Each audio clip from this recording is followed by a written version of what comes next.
Vamos a leer la palabra del Señor.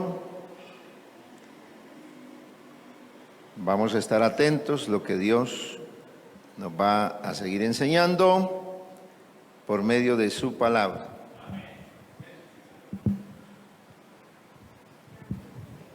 Capítulo 14 de la primera carta a los Corintios, en el nombre de Jesús. Dice la palabra de Dios: porque si yo oro en lengua desconocida, mi espíritu ora, pero mi entendimiento queda sin fruto. ¿Qué pues? Oraré con el espíritu, pero oraré también con el entendimiento. Cantaré con el espíritu, pero cantaré también con el entendimiento. Porque si bendices solo con el espíritu, el que ocupa lugar de simple oyente, ¿cómo dirá amén a tu acción de gracias? Pues no sabe lo que has dicho. Porque tú, a la verdad, bien das gracias a Dios, pero el otro no es edificado. Doy gracias a Dios de que hablo en lenguas más que todos vosotros, pero en la iglesia prefiero hablar 5 palabras con mi entendimiento para enseñar también a otros que 10,000 palabras en lengua desconocida. Versículo 20, hermanos, no seáis niños en el modo de pensar, sino seáis niños en la malicia, pero maduros en el modo de pensar. Amén. Digamos gloria a Jesús. Por favor, tenga la amabilidad de sentarse. Bueno, recordándoles a la iglesia, pues, nuestros compromisos que tenemos con el Señor. Amén. Porque Dios está comprometido con nosotros. Pero nosotros también tenemos un compromiso con Dios. El Señor dijo que el que quiera seguirlo, ¿qué dijo? Tome y sígame, o sea, venga en pro de mí. Así que el evangelio también implica llevar cierta carga, ¿no? El Señor dijo que la carga era ligera, que el yugo era ligero y la carga liviana, pero que hay que llevar una carga. O sea, no es que no, usted llega al Señor y usted no lleva nada, no. Hay que llevar una carga, pero el Señor es el que cargó todo el peso que teníamos que cargar nosotros. Así que les invito para que sigamos ofrendando. Amén. Vamos a seguir ofrendando, tenemos compromisos. Mire, ya tenemos los cultos normales, tenemos que encender 2 aparatos para tratar de darle un ambiente. Eso implica que los recibos se nos suben, que hay que cumplir con los pagos de servicios y bueno, pues todo lo que nos toca adecuar para el templo. Entonces yo les sigo agradeciendo a ustedes, los que con mucha generosidad y esfuerzo, pero con reconocimiento, siguen ofrendando y aportando para la causa del Señor. También recordarles que el día de mañana tenemos, ¿qué es lo que tenemos mañana? Se me olvidó. A ver, ayúdenme. Tenemos aquí una reunión con todas las directivas. Entonces, todas las directivas de la iglesia, desde la junta local, bueno, la junta local estamos invitando. Los diáconos estamos invitando, entonces a los jóvenes, a escuela dominical, a los caballeros. Bueno, no le voy a enumerar, pero ustedes saben en cuál equipo está de trabajo. Así que lo esperamos porque vamos a presentar el proyecto de trabajo del año 2021 y bueno, que también tendrá una proyección más larguita. Así que esperamos en el Señor poder tener mañana esta reunión importantísima. Hora 7 de la noche, procure ser lo más puntual posible. Amén. En cuanto dependa de nosotros, hagámoslo porque esto nos ayuda a todos. Entonces, esos son los anuncios. Ya creo que el hermano Gregorio dio los anuncios. El sábado culto de los jóvenes, el domingo escuelas dominicales de 8 de la mañana y 10:30 de la mañana son las escuelas dominicales que tenemos, y a las 6 de la tarde nuestro gran culto evangelístico.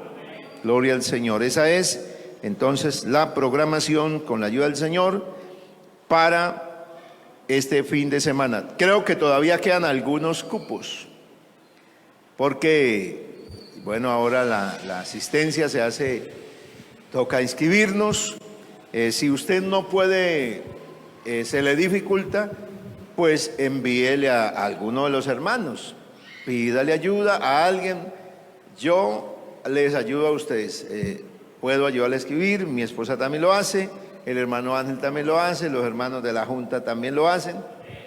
Todos podemos ayudarnos los unos a los otros, porque a veces esto de la tecnología pues nos atropella, como decimos por ahí coloquialmente, pero alguien Dios pone para que nos ayude.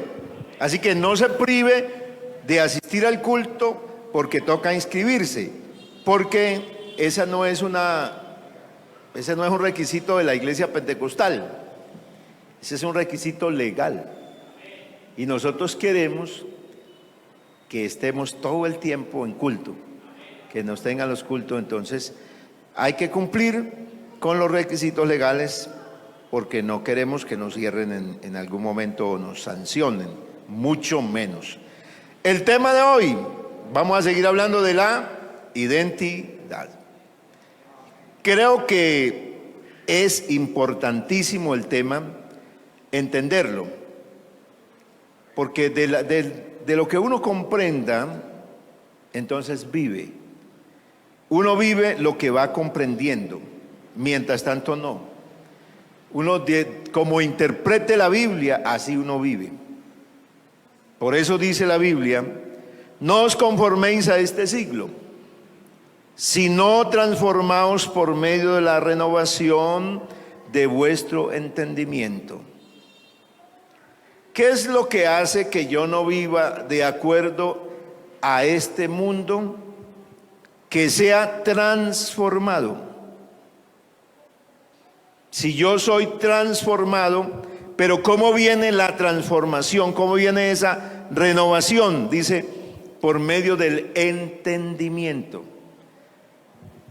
Una de las cosas que el eunuco, aquel funcionario de Candace, reina de los etíopes, que vivía, es que él era una persona devota de Dios. Es más, Candace quedaba en África, Etiopía, y él era un hombre gentil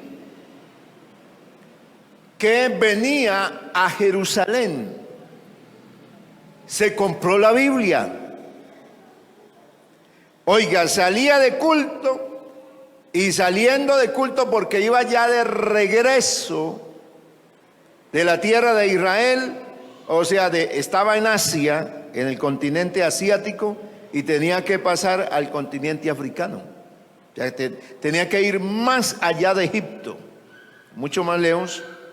Y él había ido ¿a qué? A adorar a Dios, a buscar la presencia de Dios, porque los israelitas aseguraban que ellos eran los que tenían al Dios verdadero. Y cuando la gente oía de los milagros y las maravillas que Dios había hecho, entonces la gente se iba animando para conocer al Dios de Israel, y por eso viajaban. Este funcionario pues no era una persona de cualquier categoría, era más o menos como el ministro de Hacienda, como la persona que te llevaba las cuentas. Entonces era una personalidad muy importante en Etiopía, y por supuesto sabía leer. De alguna manera, la Biblia no me explica, pero los historiadores nos ayudan. Por supuesto que él no hablaba la lengua de los judíos. Así que él tenía que haberse aprendido la lengua del griego, que era la otra lengua en que estaban los escritos sagrados. Los escritos sagrados estaban en el idioma hebreo y estaba la traducción llamada la Septuaginta o la Biblia de los 70 al idioma griego. Tener un ejemplar o algún rollo o algún pergamino de las escrituras era, imagínense, eso era tener un tesoro. Y él iba leyendo, así que era una persona entendida, una persona no cualquiera. Sin embargo, el Señor le dijo a Pedro: acércate a este señor, a ese carro ahí, y escuche. Y cuando Pedro escuchó la lectura en voz alta del profeta Isaías, entonces, ¿qué le dice el apóstol? Alguien que me ayude, los que leen la Biblia.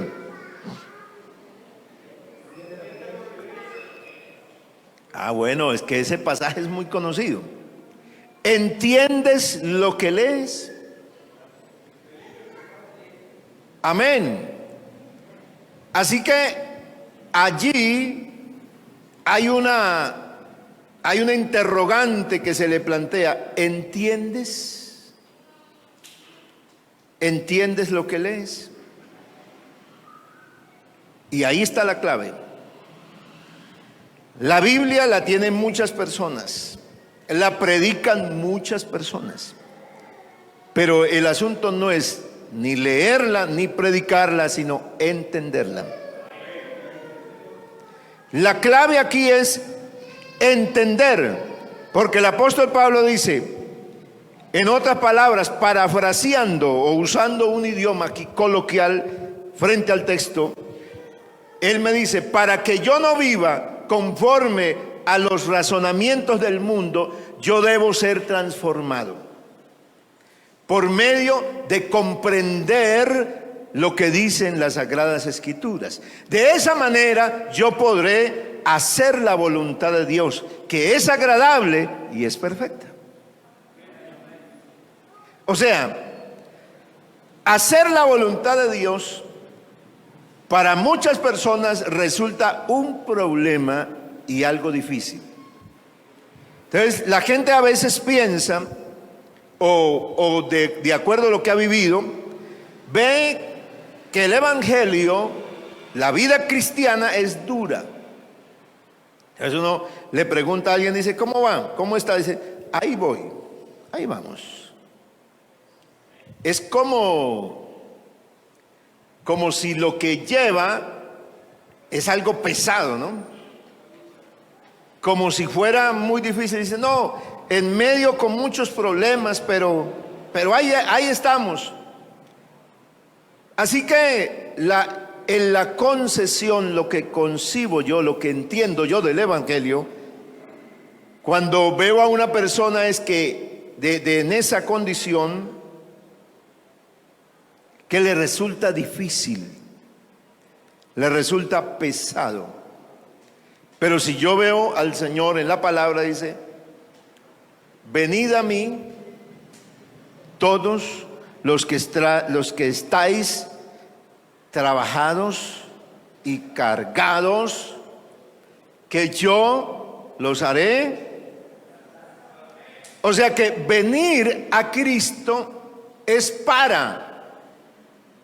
un propósito, es para poder descansar. Amén. Entonces no puede ser que yo haya llegado a Cristo y siga igual, y siga cargado y trabajado. Dice: no, la vida cristiana es muy dura, la vida cristiana es difícil. No es así, porque la Biblia no lo dice así. La Biblia dice que la vida cristiana es ligera. En la vida cristiana uno está descargado. Como dije hace unos momentos, en la vida cristiana uno lleva una carga, pero es liviana. Le tienen un yugo, pero es ligero. Amén.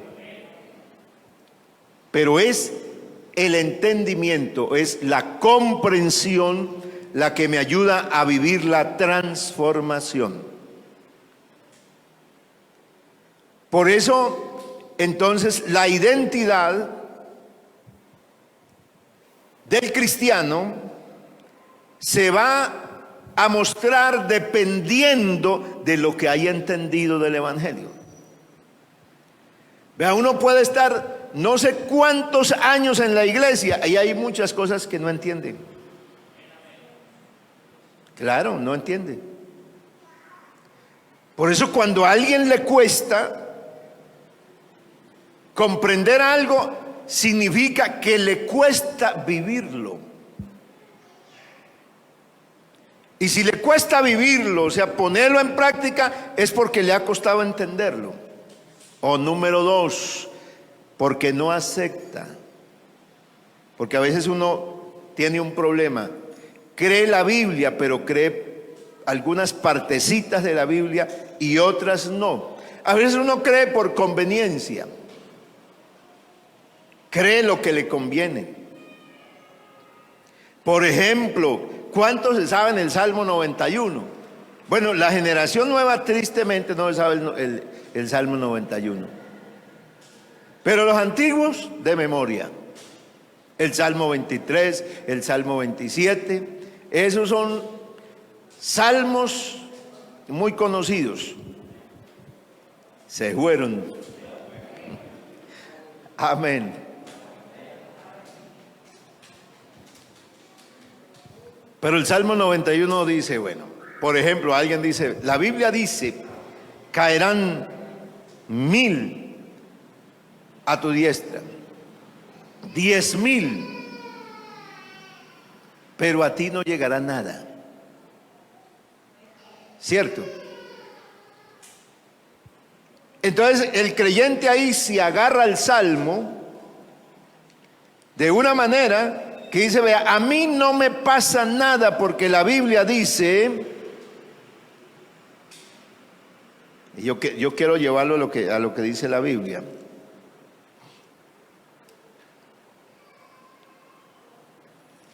La Biblia dice que a mí no me puede pasar nada porque plaga no tocará tu morada.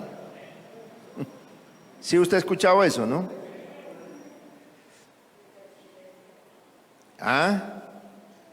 Él te librará del lazo del cazador, de la peste destructora, con sus plumas te cubrirá y debajo de sus alas estarás seguro. No temerá el terror nocturno, estoy saltándome algunos, ni saeta que vuele de día, ni pestilencia que ande en oscuridad, ni mortandad que en medio del día destruya. Caerán a tu lado 1000 y 10,000 a tu diestra, mas a ti no llegará. Hasta ahí vamos bien. Pero como la Biblia, los salmos no son un solo párrafo, son completos, son escritos completos. Esta es una canción, este es un cántico con los cuales los antiguos cantaron al Señor. Hoy cantamos, la fortaleza de mi vida es... pero ellos no cantaban eso, ellos cantaban esto, Salmos es cántico. Entonces, y sobre todo, por ejemplo, en tiempo de pandemia que estamos, hay gente tan fuerte de fe que dice, a mí no me llegará, y eso es muy respetable. Pero eso no puede hacernos que ignoremos las Escrituras. Porque también el mismo Salmo dice,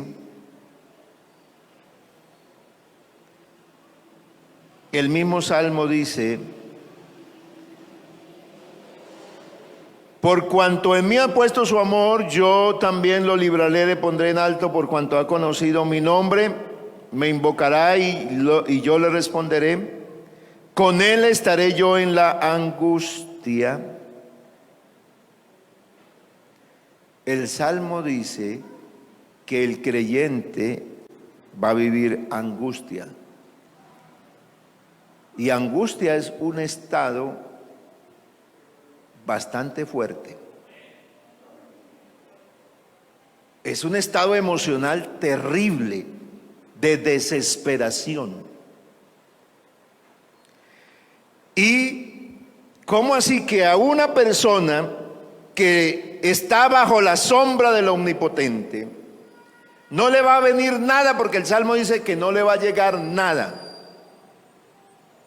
ni pestilencia ni nada. Sin embargo, en el versículo número 14 dice, y en el versículo 15 dice que lo va a librar de la, con él estaré yo en la angustia. No dice que le va a quitar la angustia, dice que va a estar con él en la angustia. Ahora, ¿la Biblia se contradice? Por eso la Escritura, definitivamente hay cosas de la Escritura que hay que interpretarlas, que tienen su contexto. Porque si yo leo solamente esta parte primaria del Salmo, yo me quedo con que a mí jamás me va a pasar nada. He aquí cuando le pasa algo a alguien, y yo solo he extraído de la Biblia este pedazo y muchos otros de la Biblia que son promesas para mí. Me pondrá como cabeza y no por cola. Estarás arriba solamente y no abajo. Claro, todo el que lee esos pedazos, y eso sí se los guarda uno de la Biblia, ¿no? Entonces, cuando vive la otra parte que le toca, entonces no está por cabeza y no está abajo, ¿cierto? Porque a veces las cosas no salen. Ni por más que ore, ni por más que esté consagrado, hay cosas que no salen. Amén. Pero Pablo escribió, los que aman a Dios, todas las cosas les salen bien. Amén. ¿Cómo dice el texto? Le ayudan. O sea que algunas le salen, ¿cómo? Mal. Así que en la vida cristiana yo tengo que preocuparme. ¿Por qué? Porque todo me salga bien. No, porque yo pueda vivir, aunque no me vaya bien, yo pueda agradar a Dios y ser lo que Dios quiere que yo sea. O sea, que yo no pierda la identidad de hijo de Dios en la situación que esté viviendo, no la pierda. Entonces, cuando uno vive la otra parte, entonces cuando los creyentes de la iglesia se ven viviendo la otra parte, uy, usted es hijo de Dios, usted no es que es de la iglesia, usted no es que es el diácono. Ya ve, la gente como que lo dice en un sentido de ironía. Ay, usted no es que es servidor allá. ¿Y por qué está mal? ¿Por qué está enfermo? ¿Por qué está sin trabajo?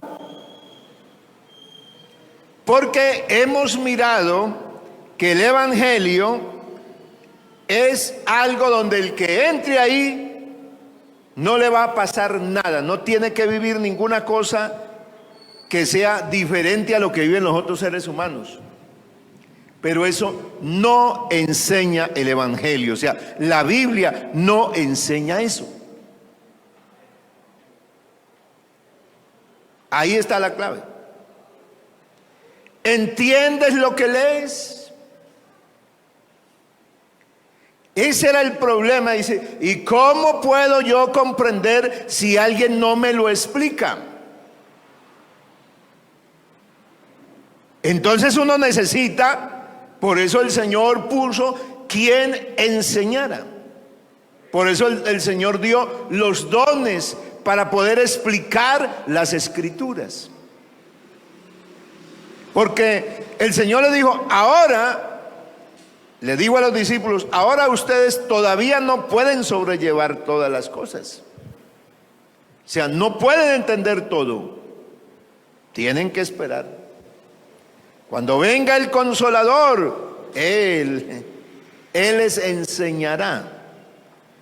O sea que todo lo que aprendieron con Jesús no era, ya estaban completos, no, todavía tenían que seguir aprendiendo.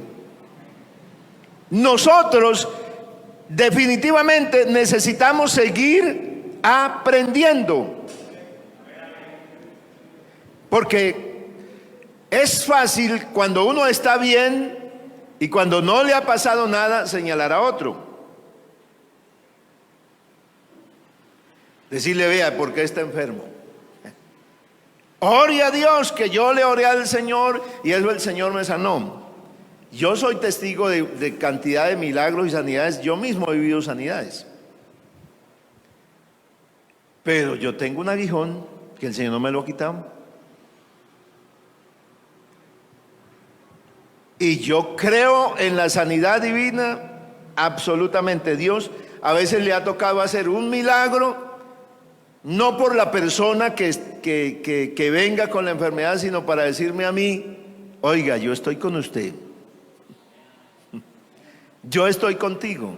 El hecho de que no haga nada en su cuerpo, de que no te ponga como usted quiere, no es que no estoy contigo.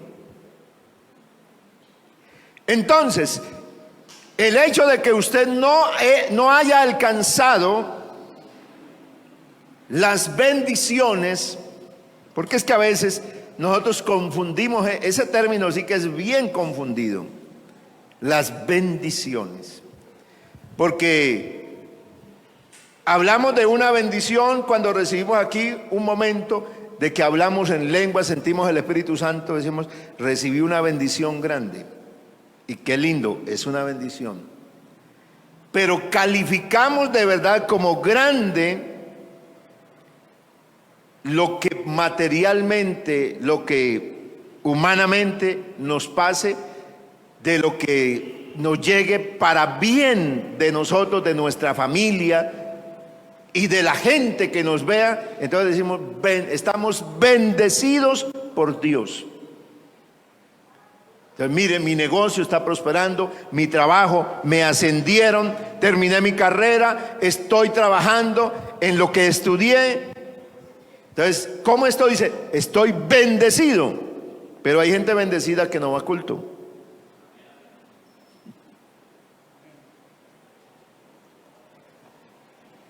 Que no oye la palabra de Dios, que no se está edificando. Pero dígale usted lo contrario, que no está, y se va a poner bravo. Y yo estoy bien, yo no me he alejado de Dios. Ay, eso sí, que yo me vaya a alejar de Dios y que Dios me guarde si estoy bendecido por Dios. Pero el día en que se le acabe el trabajo, le cancelen el contrato y le venga una situación difícil, ahí vamos a preguntarle qué es bendiciones de Dios. Porque en ese momento hasta la persona puede tomar decisiones en contra de la voluntad de Dios. Porque llamó bendición y se deleitó solamente en las cosas temporales de esta vida. Y ahí es donde nosotros como iglesia debemos tener la identidad de quién soy yo. ¿Quiénes somos? ¿Quién soy yo? Entonces, yo soy un hijo de Dios. Amén. Mas a todos los que le recibieron, a los que creen en su nombre, les dio potestad de ser hechos hijos de Dios. Amén. Entonces, ¿cómo nos debemos tratar los unos a los otros? ¿Cómo nos debemos mirar? ¿Cuál es la admiración que debe haber entre nosotros como pueblo de Dios? Porque debe existir una admiración. Pero ¿cómo admiramos nosotros a la gente? Lo admiramos por el cargo que le dieron. Lo admiramos por el negocio que tiene. Uy, hermano, usted está bendecido. Qué bendición de Dios que tienes. Y esa es la admiración. Pero entonces el hermano que está enfermo, amén, el hermano que por la edad, porque es que este cuerpo le llega el tiempo y el tiempo no rebaja, ¿vio? Uno puede tener la mente como un adolescente, pero no va a caminar, vieja. Y en la mente uno quisiera estar trotando, pero ya no puede. Entonces, en ese estado la persona que ya no tiene capacidades, que ya no tiene la misma fuerza, que no tiene la misma capacidad mental, porque uno llega a un tiempo en que se le olvida las gafas y está buscando uno las gafas. Yo esta semana me pasó eso y le pregunté a mi esposa, le dije, las gafas, no encuentro las gafas. Y mi esposa subió a buscar las gafas y yo estaba buscando las gafas por toda parte, cuando de pronto, oiga, ahí están.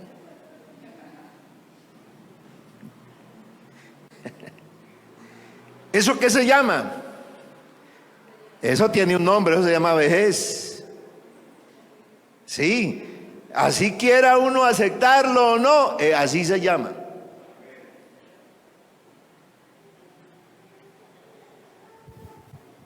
Y entonces otra persona, el hijo le puede decir, ay no papá, pero usted sí definitivamente. Ahí tiene las gafas. Ya no tiene la misma capacidad, no tiene la misma destreza.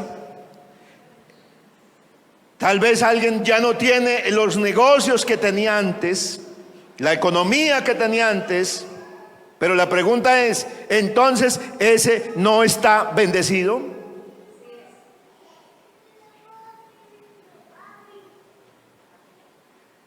Entonces, ¿cuál es la admiración que tenemos por nuestro hermano? Lo admiramos es cuando, en los estados donde está, ahí sí es bendición, y cuando está en la otra condición, ese no tiene bendición. Eso es lo que debemos comprender. Porque de alguna manera, uno en la vida le toca vivir muchas cosas. Amén. Yo conocí alguna vez a un hermano, dijo, vea, a mí, el día que yo vaya a un hospital, ese día es que me he apartado del Señor. El día que si yo tengo mi médico, y hay gente que habla así, no con fe, no, con arrogancia.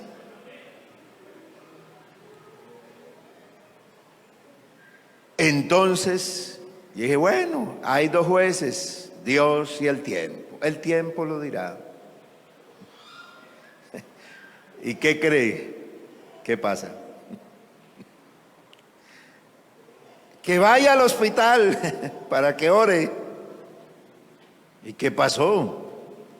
Este no tenía médico y perdió la fe el día que fuera a un hospital. ¿Era porque se había apartado de Dios? No. Entonces hay que entender, por ejemplo, que Pablo pide que le escribe en su carta, dice, vea, solo uno ha quedado conmigo, solo hay uno que me acompaña de todos mis compañeros de trabajo, Lucas, el médico amado. No solamente refiere el nombre de él, sino que dice la profesión de Lucas, dice el médico.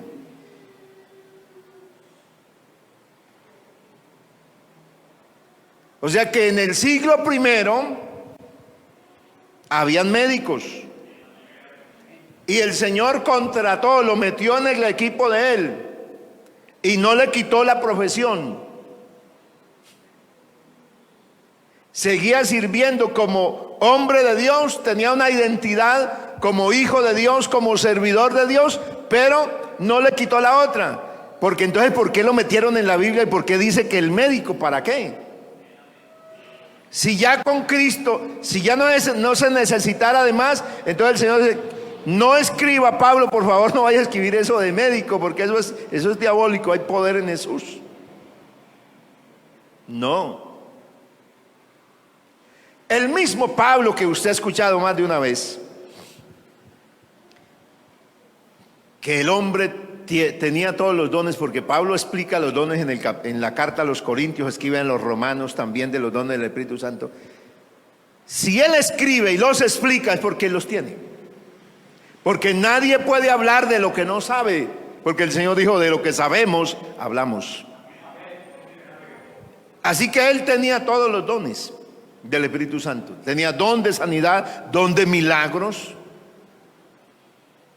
Y él cargaba una enfermedad, cargaba un aguijón, y se prendió a orar en un tiempo ese hombre. Y dice que 3 veces, ese no hizo una oracioncita ahí, sino un ruego. Dice, le he rogado al Señor que me lo quite. Y el Señor le respondió, porque Dios responde las oraciones. Pero ¿qué le dijo Dios en la respuesta que le dio?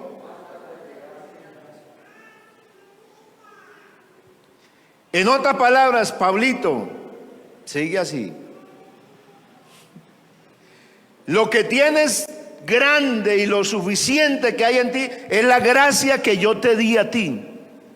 Ya, eso es suficiente. Con la gracia que yo te di a ti, usted es capaz de caminar, usted es capaz de vivir, usted es capaz de amarme, es capaz de predicarme, es capaz de ir a donde sea, es capaz de ir hasta la muerte. Amén. Con la gracia que había recibido del Señor.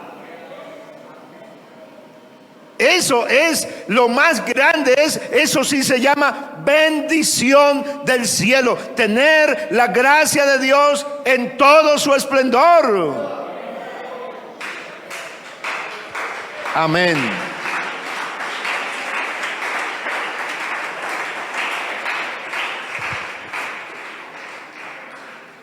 Así que Pablo le tocó, Dios le respondió y le dijo, no hay sanidad para usted. ¿Cómo le tocó vivir a él? De ahí en adelante dijo, listo, aquí me tocó así, pero tengo algo más fuerte que la misma enfermedad, que el mismo problema. Tengo a Dios. Soy de Él. Que por eso Él dijo, con Cristo estoy juntamente crucificado. Amén. Ya no vivo yo. Pablo un día escribió en su carta a Timoteo, otra cosa bien fuerte, ¿no? Le dice, ya no bebas agua, ¿alguien lo ha leído? Sino usa de un poco de vino por tus frecuentes enfermedades, por tu frecuente enfermedad del estómago. O sea que Timoteo, que era una persona más joven que Pablo, era enfermo. Sufría del estómago, cosa seria. La pregunta es, oiga, ¿por qué Pablo no oró mejor por él? ¿Ah? ¿Por qué no oró para que le quitara el mal de estómago? Y lo pone que es que tomara vino. Hay poder.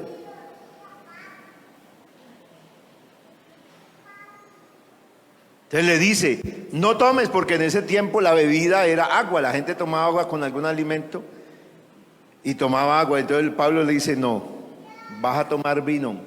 El vino, hago una aclaracioncita, el vino que tomaban los antiguos, en ese tiempo no había el proceso que hoy que se conoció hace pocos siglos, que es el proceso de destilación, con el cual los grados de alcohol se le ponen a las bebidas.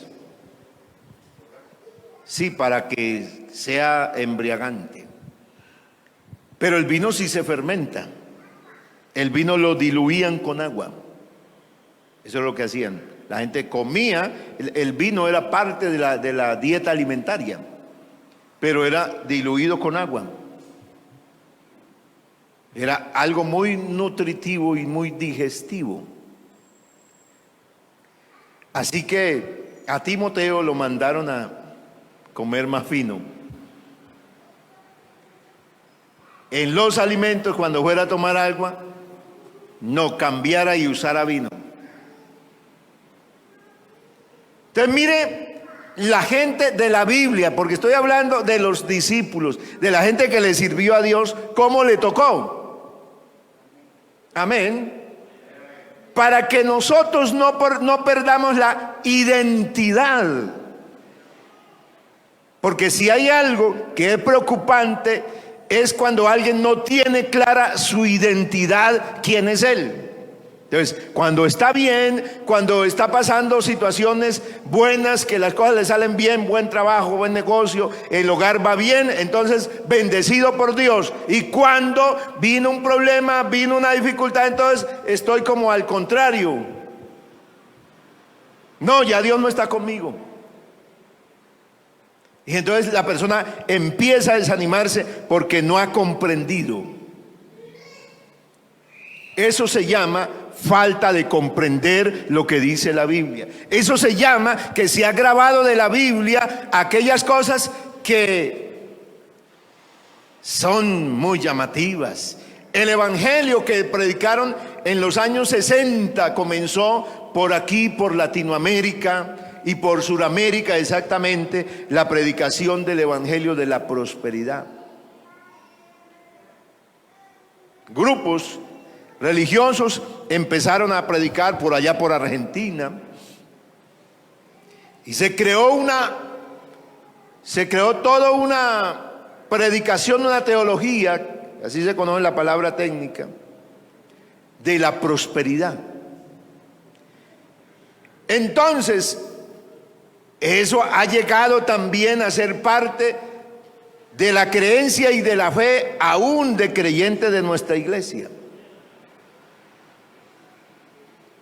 Entonces la gente no busca la prosperidad que Dios quiere darle a la iglesia, porque la prosperidad que Dios quiere darle a la iglesia no es lo material. Y Dios le dará prosperidad material a alguien que sea capaz de vivir espiritualmente para agradar a Dios. O sea, a alguien que pueda tener una vida equilibrada. Porque ningún cuerpo crece así, ¿no? Yo cuando me paro al frente de mi esposa me digo, ¿estoy derecho? Entonces mi esposa dice, ¿pero para qué preguntas? Si es porque está torcido. Pero es porque yo ya he hecho unos entrenamientos para enderezar mi columna. Porque eso no es normal que usted camine aquí así y usted siente que una pierna es más, le está faltando un pedazo ahí. Sí, eso va contra la naturaleza. Amén. Eso significa que Dios al que bendice, lo bendice para que esté siempre derecho. Amén.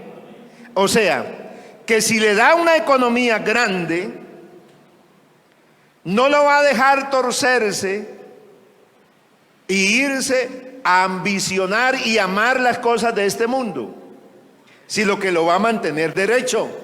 Pero si le va a pasar una situación de economía, de enfermedad difícil, Dios lo va a sostener para que esté derecho también. A pesar de que tenga unas situaciones difíciles, Dios lo va a sostener. Porque esa es la vida, esa es la armonía natural que Dios le da a un cuerpo. Y la iglesia, en un sentido espiritual, es un cuerpo. Amén. Entonces, nosotros vamos a crecer en armonía todos. Amén. Independiente de lo que estemos pasando. Amén. Independiente de lo que estemos viviendo. Esa es la vida que nosotros tenemos con el Señor. Entonces, si yo soy hijo de Dios, debo tener características de hijo de Dios. Y entonces vamos a mirar las características. Las aves de los cielos tienen nidos y las zorras tienen guaridas. Y el Hijo del Hombre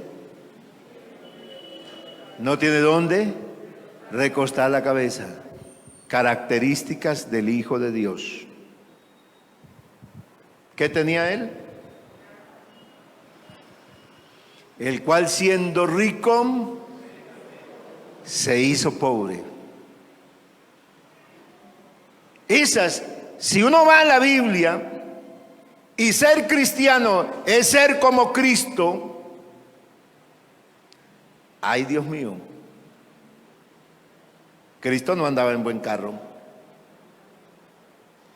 Y cuando le tocó que lo transportaran en un vehículo de categoría, le buscaron un burro. Sí. Pero los reyes no se subían en un pollino, como más delicado. Se subían, dependiendo la característica o lo que iba a hacer ese rey, o subía en un caballo. El rey que montaba en un caballo indicaba que era un hombre de guerra, porque los animales definían la característica del rey. Por eso Salomón no tenía caballo, Salomón subió en una mula, porque ese tipo de animal no sirve para la guerra. Los caballos sí. El caballo sí simplemente le aprietan la rienda y lo golpean, y el caballo es capaz de salir a la batalla donde está la espada y lo que sea. El caballo no tiene miedo. Pero la mula es un animal noble. Y el pollino es un animalito de carga, que ni siquiera es un animalito para llevarlo a un palacio de un rey, porque eso tiene que ser algo de categoría. Jesús, ¿en cuál se subió de esos tres?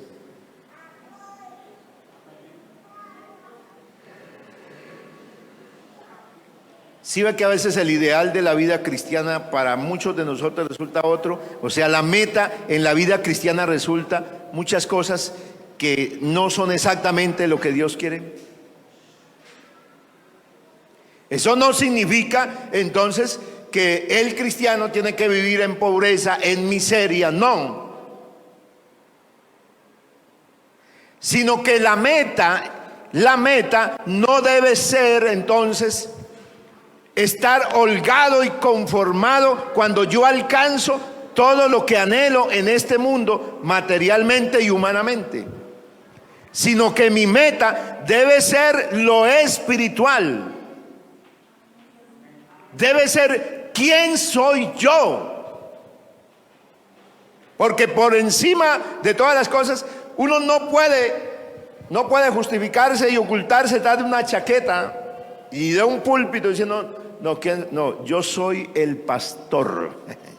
Respéteme, yo soy el pastor. No, yo soy. No, porque Dios no viene buscando títulos. Esos son los dones que Dios le dio a la gente. Esas son las capacidades que Dios le dio a la gente, al creyente, y no son de él. O sea, ¿yo cómo me voy a ufanar diciendo que yo soy el pastor si eso ni siquiera es mío? Yo no nací siendo pastor, Él me hizo. Amén. Yo no nací siendo hijo de Dios, yo era una criatura. Amén.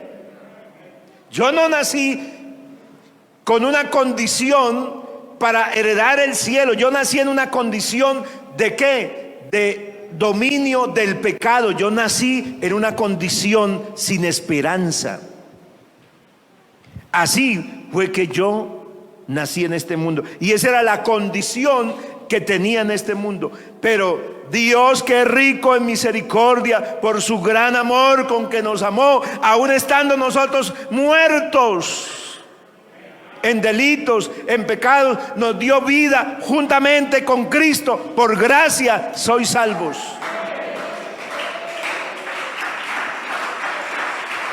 Amén.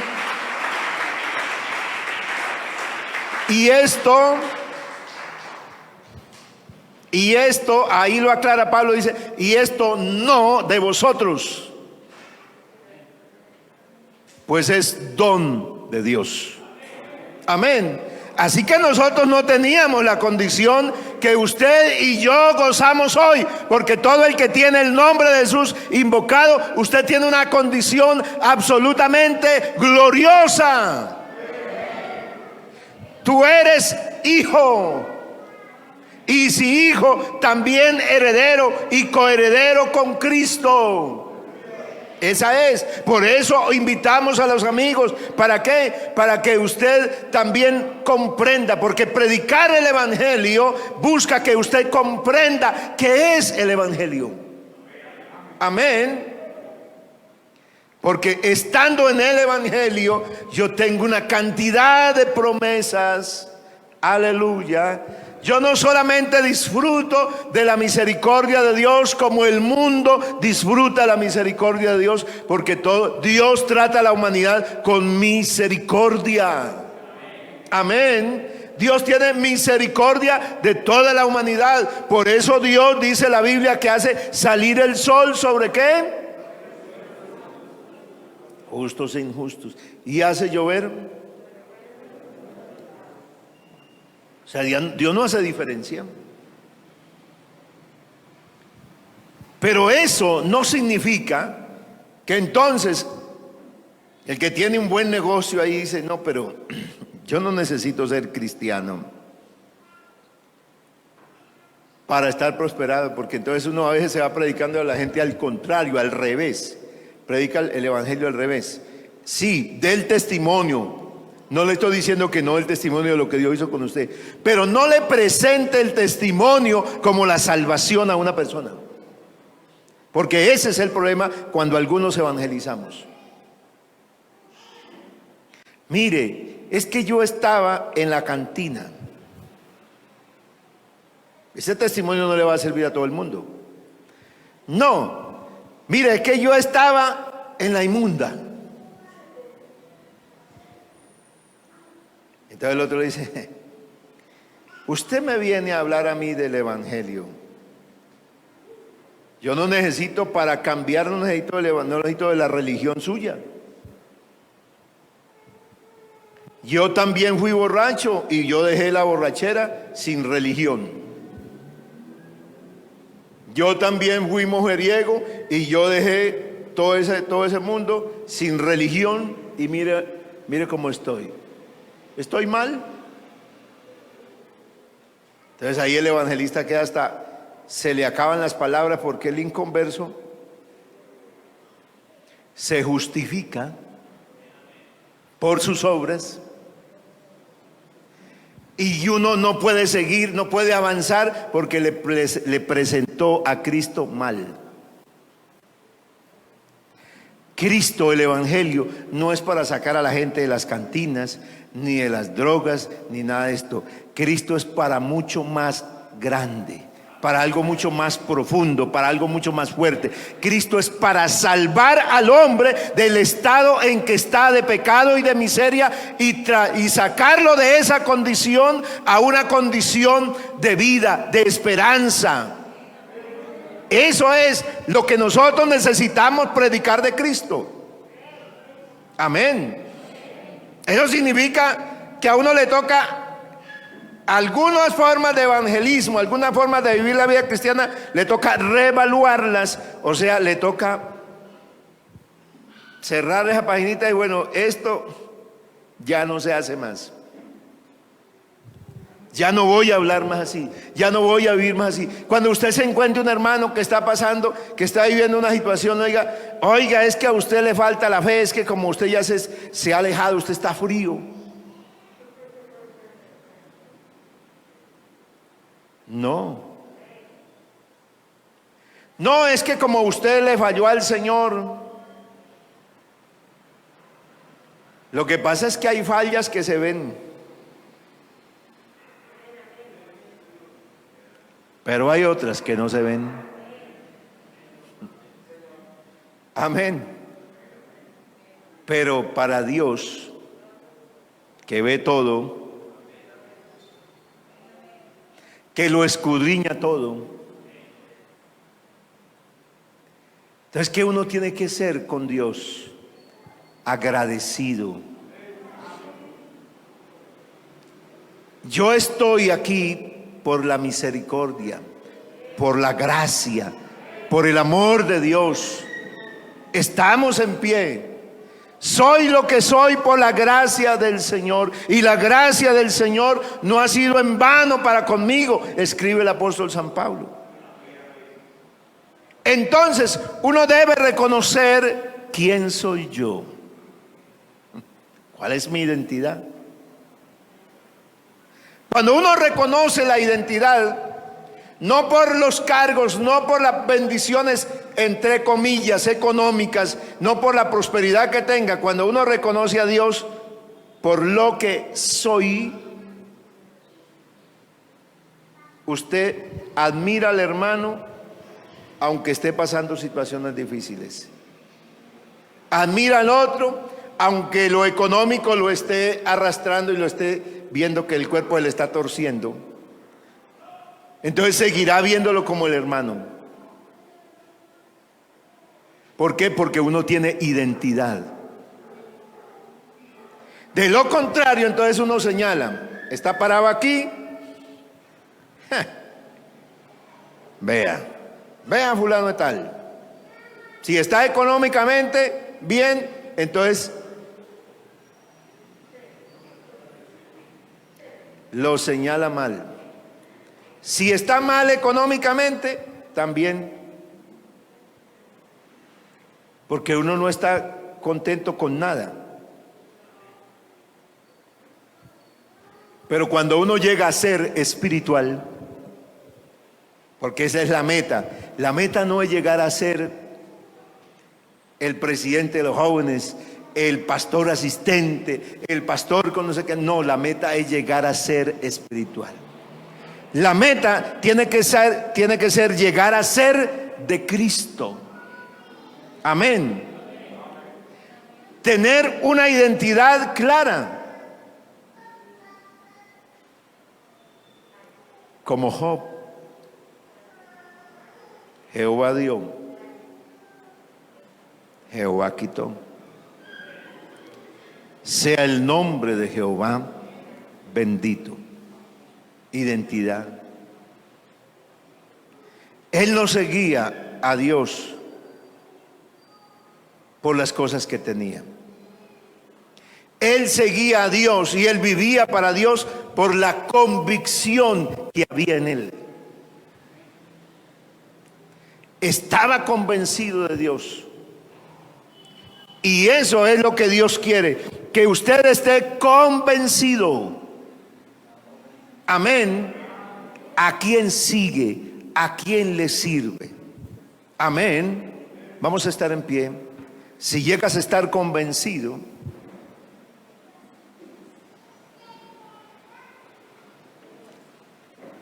usted será hijo de Dios en todo. Si usted llega a comprender cuál es el estatus que Dios nos dio de hijos. Solamente toqué aquí un puntico. Todavía nos queda del tema bastante. Ni siquiera toqué el versículo que leí de 1 Corintios 14:14. Pero si llegamos a entenderlo, vamos a vivir diferente. Realmente el evangelio es vida práctica. Pero cuando la gente vive el evangelio así, Señor, es que estoy orando, ayúdeme a orar, hermano, es que necesito esto, tengo una... vamos a meterle ayuno. Hermano, hay cosas que Dios no te va a conceder así usted le meta lo que le meta.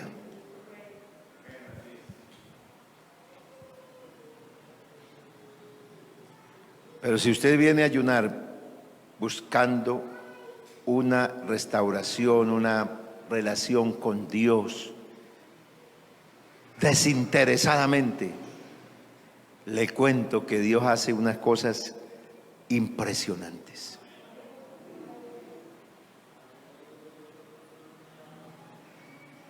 Pero Dios no es negociante.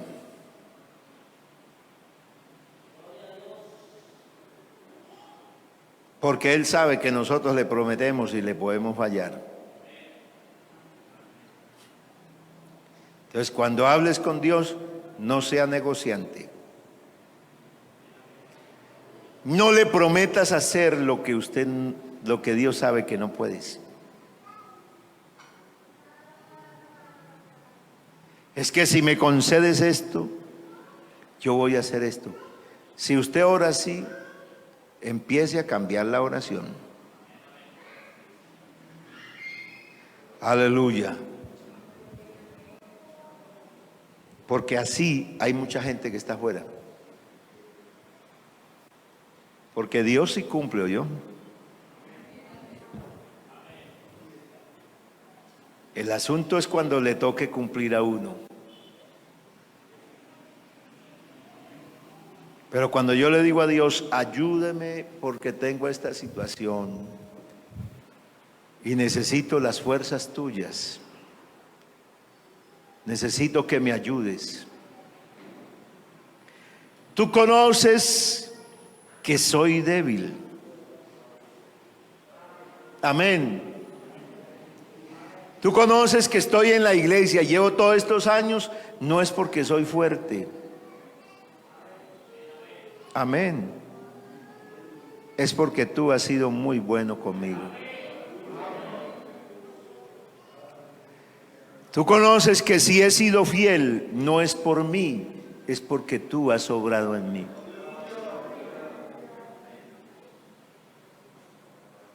Cuando uno ora así, no negocia. Pero cuando la gente negocia, porque yo he orado por los enfermos, pastor, si el Señor me sana, pastor, si el Señor me devuelve a mi esposa, y yo he orado y el Señor le devuelve a la esposa, le devuelve el esposo, lo sana, pero no sigue a Cristo. Yo le prometo, pastor, que voy a mejorar mi vida cristiana, yo le voy a servir, me voy a esforzar. No prometas nada.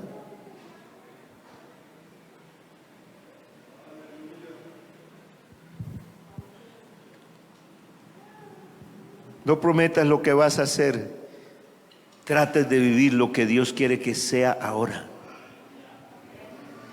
No prometas para el mañana, porque no lo has vivido. Vive el ahora, porque mañana no sabremos si viviremos. Soberano Dios, te adoramos en esta hora y te bendecimos por la palabra. Porque tú has sido bueno, porque su palabra nos enseña, nos muestra el camino. Es como esa lumbrera que va al frente de su pueblo para que nuestro pie no tropiece. Oh Señor de gloria, porque eres así de bueno con nosotros y nos has sostenido y nos has guardado, porque hemos comprendido, Señor, que la vida contigo es una vida linda, es una vida hermosa, y que solamente estando en las manos tuyas podremos estar firmes. Tengo un secreto en Cristo, que en sus alturas me hace andar, y es estar de rodillas